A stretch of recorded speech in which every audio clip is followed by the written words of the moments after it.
My channel Kilkari kids essential.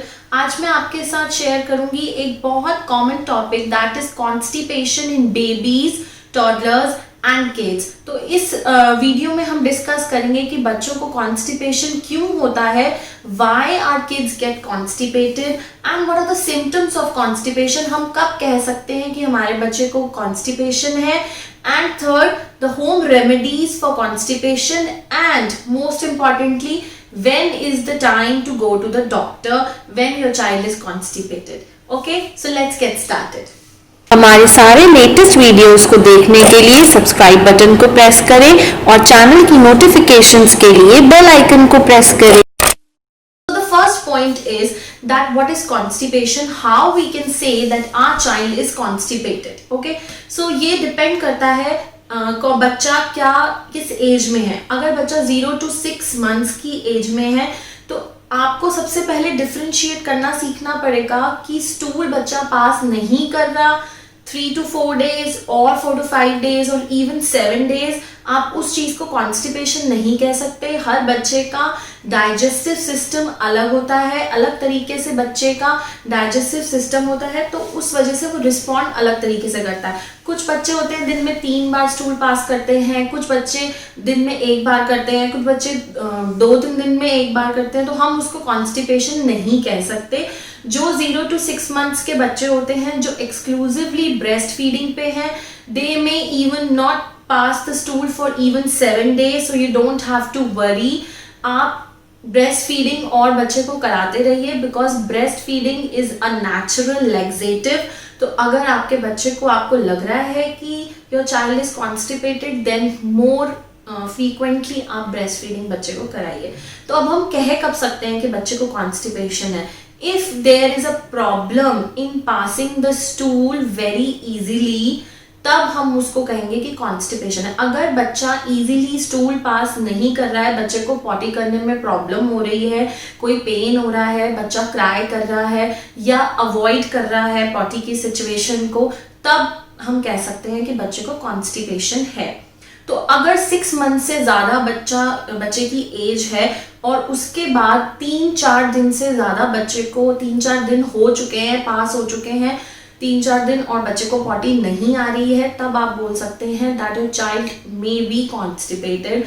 Second thing is if the stool is very hard, stone की तरह stool है, काफी dry stool है, या फिर स्टूल जो है वो थोड़ा सा लाइट येलो विटिश कलर का है, तब आप कह सकते हैं कि बच्चे को कॉन्स्टिपेशन है। पॉइंट है कॉन्स्टिपेशन चांसेस जो है painful stool, the child is crying while passing the stool, or the child is having, when you wipe off the potty then you may see blood in the stool, और जब आपने wipe किया तो tissue paper पे blood है, तब आप कह सकते हो कि that your child is constipated, or the child is having small fissures or tear in the anus, then you can say that your child is constipated.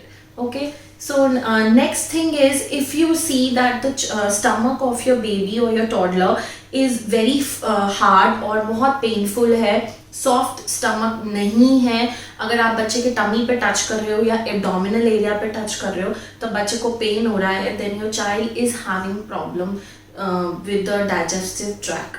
ठीक है, बात करेंगे कि क्यों बच्चों को कॉन्स्टिपेशन होता है, why our kids are getting constipated. ठीक है, तो जब बच्चा 6 months को क्रॉस कर लेता है, after 6 months we try to introduce some semi solids और solids to our child. So जो बच्चे का डाइजेस्टिव सिस्टम होता है वो बहुत ज़्यादा सेंसिटिव होता है, तो बच्चा इजीली अडाप्ट नहीं कर पाता है जो भी आप उनको सेमी सॉलिड या सॉलिड फूड दे रहे हो। तो फर्स्ट रीज़न हो सकता है कि उस कारण बच्चे को कॉन्स्टिपेशन हो रहा है। जो सेकंड रीज़न है कॉन्स्टिपेशन का, that is lack of exercise. जो छोटा बच्चा है अगर वो वॉक नहीं कर रहा है, वो बेड पे है, तो उसकी कोई एक्सरसाइज नहीं होती है, तभी कहते हैं कि बच्चों को साइकिलिंग वाली एक्सरसाइज कराइए। आप बच्चों की लेग पकड़ के ऐसे साइकिलिंग वाली एक्सरसाइज कराइए, या फिर आप जो बच्चे के लेग्स हैं उनको बेंड करके नीज को टमी पे लगाइए and then stretch it back and then cycling and then stretch the legs and put the knees on the stomach. तो ये वाली एक्सरसाइज कराने से बच्चों को आराम से जो गैस है वो पास हो जाती है और स्टूल पास करने में बहुत आसानी रहती है। और अगर बच्चा 6 मंथ से ज़्यादा की एज का है, बच्चा मूव करने लग गया है, क्रॉल करने लग गया है, तो बच्चे की एक्टिविटी होना, फिजिकल एक्टिविटी होना बहुत ज़रूरी कर दिया या बच्चे को फॉर्मूला मिल्क पे डाला है तो भी चांसेस हो जाते हैं बच्चे को कॉन्स्टिपेशन होने के। वो क्यों? बिकॉज डिफरेंट टाइप के फॉर्मूला मिल्क मार्केट में है। मिल्क की ब्रांड चेंज कर सकते हैं, otherwise you stop giving the formula milk to the babies. जब भी आपको लगे बच्चे को ज़्यादा कॉन्स्टिपेशन हो रही है तो आप उसी टाइम मार्केट वाला मिल्क दे रहे हैं, पैकेज्ड मिल्क, किसी भी तरह का पैकेज्ड मिल्क बच्चे को दे रहे हैं तो आप वो स्टॉप कर दीजिए। और अगर फॉर्मूला मिल्क दे रहे हैं तो stop that also and start giving breast feeding. And if the child has cross that age of breast feeding, आप बच्चे को ब्रेस्ट फीड नहीं करा रहे हैं तो उस टाइम पे बच्चे को पानी, plenty of fluids you have to give. Plenty of fluids अगर आप बच्चे को देंगे तो कॉन्स्टिपेशन बच्चे को कम रहेगा। Guys, now we will discuss the home remedies which we can do to cure the constipation which is affecting our child. So first thing is, ये मेरी home tested है बिल्कुल। मैंने जब मेरे बेटे को constipation हुई थी तब मैंने ये चीज़ करी थी। और गाइज जो भी मैं आपके साथ home remedies अभी शेयर कर रही हूँ इसको आप बच्चे की लाइफस्टाइल में लाइए, लाइफस्टाइल बच्चे का चेंज करिए, ये चीज़ रेगुलर रखिए तो कभी आपके बच्चे को कॉन्स्टिपेशन की प्रॉब्लम नहीं होगी। थिंग इज, हमने बच्चे की डाइट में मुनक्का इंट्रोड्यूस करना है। कैसे करना है? आप 2 मुनक्के लीजिए, उसको रात को एक बाउल में 2 मुनक्के डालिए, 3 से 4 चम्मच पानी डालिए और सुबह बच्चे को वो मुनक्का हमने देना है। अगर और उसके साथ उसका पानी भी देना है। अगर आपका बच्चा नहीं खा रहा तो आप उसको अच्छे से मैश कर लें और उसके अंदर जितना भी लिक्विड है वो बच्चे को आप ज़रूर दें सुबह अर्ली मॉर्निंग जैसे ही बच्चा उठता है। ठीक है, first thing is this. Second thing, always try to use healthy oils in the diet. सबसे बेस्ट है आप बच्चे को देसी घी का खाना दें। अगर देसी घी नहीं है तो कोई भी मस्टर्ड ऑयल यूज करें या फिर पीनट ऑयल यूज करें और avoid using the vegetable oils. It is very important of fluids. Fluid में ज़रूरी नहीं है कि बच्चा अगर पानी नहीं पी रहा है तो आप और कुछ भी इंट्रोड्यूस कर सकते हैं, जैसे कि आप जीरा वाटर इंट्रोड्यूस करिए। जीरा वाटर इज़ अ मस्ट। इसे डेफिनेटली बच्चे की डाइट में इनकॉर्पोरेट कराइए एंड आप भी इनकॉर्पोरेट करिए। डाइजेशन बहुत ईजी रहता है, बहुत कंफर्टेबल हो जाता है, स्टूल पास करने में बहुत आसानी रहती है। अब हमें जीरा वाटर बनाना कैसे है? हमें 1/2 टीस्पून जीरा लेना है, 1 ग्लास पानी लेना है और उसको अच्छे से बॉईल करना है। After that we have to keep it overnight and in the morning आप 1 या 2 टीस्पून जीरा वाटर इजीली अपने बच्चे को दे सकते हैं। Toddlers, pre schoolers and kids, आप इस एज ग्रुप के बच्चे को जीरा वाटर दे सकते हैं and you can incorporate in the lifestyle, जैसे कि आप लाइफ लॉन्ग जीरा वाटर लें। It is very healthy. ठीक है, अब प्लेंटी ऑफ फ्लूइड्स में सबसे पहले आता है drinking water, second jeera water and third are juices. Definitely juice incorporate करिए बच्चे की डाइट में। मौसमी का जूस इनकॉर्पोरेट करिए, डाइजेशन बहुत अच्छा रहेगा। Apple juice, it is rich in fibre, तो एप्पल जूस इनकॉर्पोरेट करिए। Pear juice, peach juice, it is very healthy. ठीक है, पॉइंट है फ्रूट्स।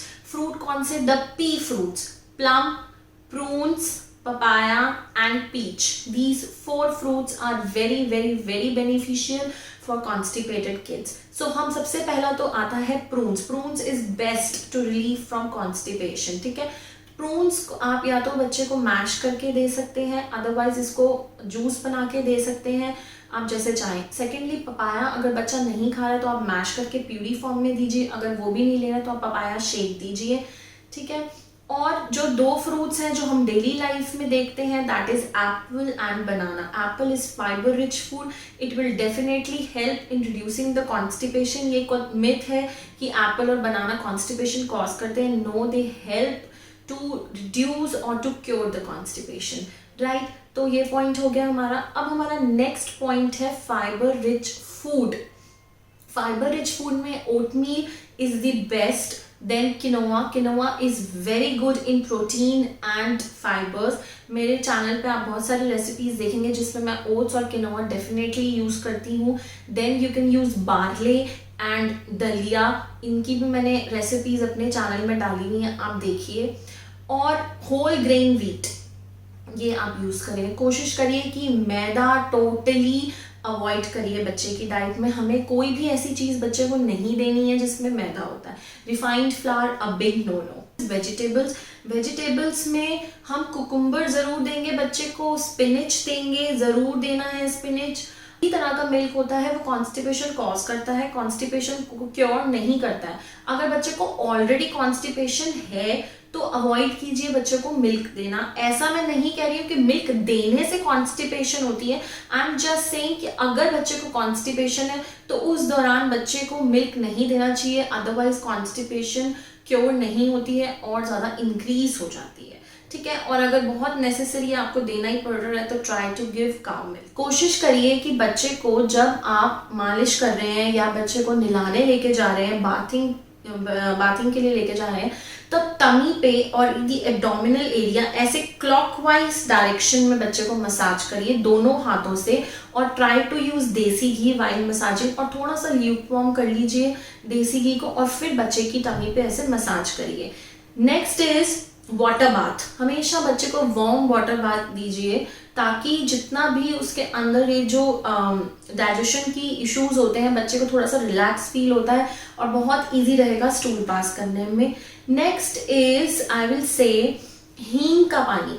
ठीक है, थोड़ी सी हींग लीजिए, ल्यूकवार्म वाटर पे उसे मिक्स करिए और हींग का पानी बच्चे की नेवल एरिया पे और एब्डोमेन एरिया पे अच्छे से क्लॉकवाइज डायरेक्शन में बहुत हल्के हाथों से रब करिए, तो अंदर जो गैस बन रही है या जो भी डाइजेशन से रिलेटेड इश्यूज हैं वो थोड़ा सा क्योर करने में ईजी रहेगी। Guys, now we will discuss very important point, that is when we should consult the doctor. If the constipation is not being cured by home remedies for more than 3 to 4 days, बच्चे को potty करने में अभी भी problem हो रही है तो आप डॉक्टर्स को ज़रूर कंसल्ट करें। या फिर बच्चे की पॉटी में ब्लड आ रहा है, जब आप वाइप कर रहे हैं तब फिशर्स हैं बच्चे को, स्मॉल फिशर्स आपको बहुत इजीली दिख जाएंगे, या एनस में टीयर्स हैं तो बहुत इजीली दिख जाएंगे, या बच्चा पॉटी करने के लिए अवॉइड कर रहा है, या चाइल्ड इज हाइडिंग समवेयर और क्राइंग, और आप ये होम रेमेडीज रेगुलर कर रहे हैं 3 to 4 to 5 डेज के लिए और क्योर नहीं हो रहा है, तो definitely go and consult your doctor. But I will suggest कि अगर आप ये मेरी होम रेमेडीज फॉलो करेंगे तो बच्चे का कॉन्स्टिपेशन ज़रूर क्योर हो जाएगा, लेकिन आपको ये बिल्कुल रेगुलर रखना पड़ेगा लाइफस्टाइल में और स्ट्रिक्टली फॉलो करना पड़ेगा, तो आप ज़रूर देखेंगे कि बच्चे का कॉन्स्टिपेशन क्योर हो रहा है। और अगर नहीं हो रहा है तो प्लीज़ आप डॉक्टर को ज़रूर दिखाएं, क्योंकि हमें किड्स के मामले में, बच्चों के मामले में कोई भी चांस नहीं लेना चाहिए। And guys, if you like this video, please share this with more parents and subscribe my channel and press the bell icon for getting more notification of my videos. And if you want me to do more videos regarding home remedies of the very common problems which our child are facing, then please comment below. Thank you. See you soon.